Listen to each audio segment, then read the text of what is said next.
महानगरपालिका येथे धुळे शहर राष्ट्रवादी काँग्रेस पार्टी शरदचंद्रजी पवार पक्षाच्या वतीनं जिल्हाध्यक्ष रणजितराजे भोसले यांच्या नेतृत्वात युती सरकार विरोधात महायुतीचे काळे कारनामे यावरून प्रतिकात्मक दहीहंडी साजरी करून निषेध व्यक्त केला। महाविकास आघाडीचे सरकार पाडून भाजप पक्षाने महाराष्ट्राच्या राजकारणातील व सामाजिक क्षेत्रातील संयमी मर्यादांना तिलांजली देऊन महायुतीचे घटनाबाह्य सरकार स्थापन केलंय। स्वार्थी आणि लाचार मानसिकतेतून महाराष्ट्राच्या जनतेवर लादलेलं हे महायुतीचं सरकार आहे। राज्यातील उद्योगधंदे गुजरातला पळून नेले जात आहेत। महिला व मुलींवर लैंगिक अत्याचार होत आहेत। राज्यातील बेरोजगारी वाढत चालली आहे। राज्यभर दिवसादिवस गोळीबार, अत्याचार, असुरक्षिततेचं वातावरण तयार झालंय। शेतकऱ्यांकडे दुर्लक्ष करून सरकार स्वतःचा उदो करण्यात मग्न आहे, असे अनेक गंभीर आरोप यावेळी करण्यात आले।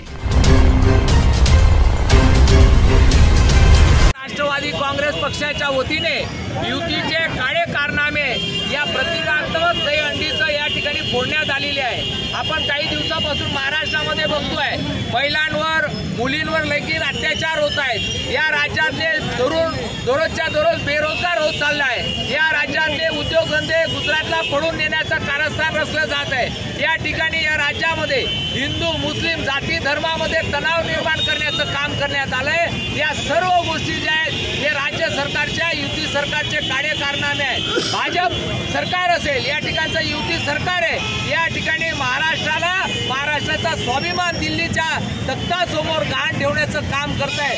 हे सर्व काळे कारनामे जे भाजपचे, एकनाथ शिंदे, अजित पवार आणि देवेंद्र फडणवीसांचे हे काळे कारनामे जनतेसमोर आणण्यासाठी आज आम्ही या ठिकाणी दहीहंडीच्या स्वरूपामध्ये या ठिकाणी त्यांचे काळे कारनामे दहीहंडीच्या रूपाने आम्ही फोडण्याचं काम या ठिकाणी करतोय। राज्यातील देवेंद्र फडणवीस, एकनाथ शिंदे, अजित पवार यांचे काळे कारनामे जनतेसमोर यावे म्हणून आज अनोख्या पद्धतीने काळे फुगे लावून राष्ट्रवादी काँग्रेस पार्टी शरदचंद्रजी पवार पक्षाने दहीहंडीचा कार्यक्रम घेतला। युती सरकारचे काळे कारनामे अशी काळी फुगे लावून सरकारविरुद्ध घोषणा देऊन काळे कारनाम्यांची दहीहंडी राष्ट्रवादी काँग्रेस पक्षाच्या कार्यकर्त्यांनी आज फोडली व सरकारचा निषेध व्यक्त केला। यावेळी राष्ट्रवादी काँग्रेस पक्षाचे शहर जिल्हाध्यक्ष रणजितराजे भोसले, जोसेफ मलबारी, शशी भदाने, नंदू यलमामे, राजू डोमाळे तसेच विविध पदाधिकारी, कार्यकर्ते आदी उपस्थित होते। सुनील निकम, माझा महाराष्ट्र न्यूज, धुळे।